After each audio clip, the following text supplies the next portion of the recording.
ก็มีโอ้เจ้าเอ๋พี่ใส่มงกุฎเหมือนนางสาวไทยเข้าหลังเวทีถ้าคิดแต่เพิ่มประยุกต์เธอโอ้ใส่ใส่หาคือบอกมาใส่เราภูมิรักใจพอเพียงต้องแฟน เ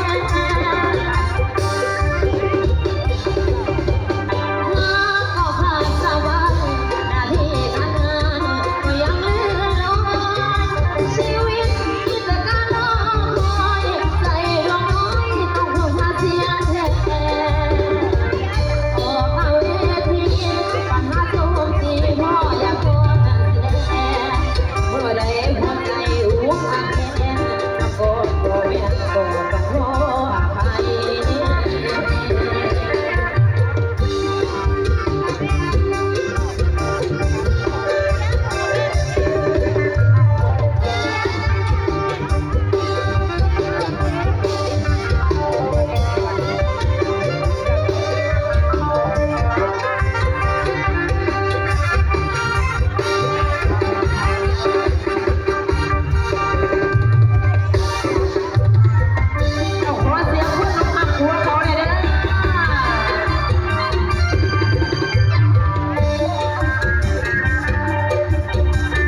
เอาพักผ่อนก่อนเด้อห่วงสาวลานาเวที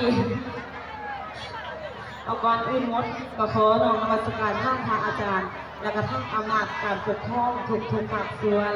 แล้วก็ขอบขอบใจอีพ่ออีแม่ทั้งบ้านเจ้าภาพสุขุสุขคนกันเดียวกันเด้อเอาขอบใจพวกไอ้เด้อเอาเขาให้อยู่ดีไม่แห้งได้ไอ้เด้อก่อนอื่นหมดเนาะผู้ขายเองก็มีส่วนงบหน่อยส่วนนั่นนี่ไงเด้อขอฝากคือฝากเสียงฝากเพื่อนเสียให้ใจแบบว่าอีพ่ออีแม่มันสุขุสุขคนแน่ส่วนนั่นเองก็เป็นนักร้องน้องใหม่กำลังแอบร้องปีนี้ถ้าหากว่าผิดพลาดประการใดก็ขอโทษขออภัยอีพ่ออีแม่เอาไปส่งมารับด้วยจะไปสิจ้าไหนเป็นไรกับตาอีเมลท่านคณะของพวกเราขอฝากซื้อฝากเสียง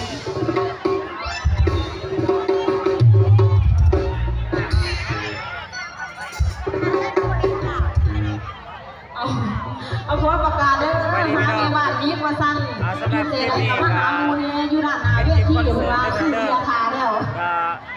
สิบร้ายเนาะกับจบเกสเมเนาะฝากมาเบิ่งคนไลค์กดแชร์กดติดตามได้ด้วยพี่น้องเด้อ ส่วนอีบัวอีเม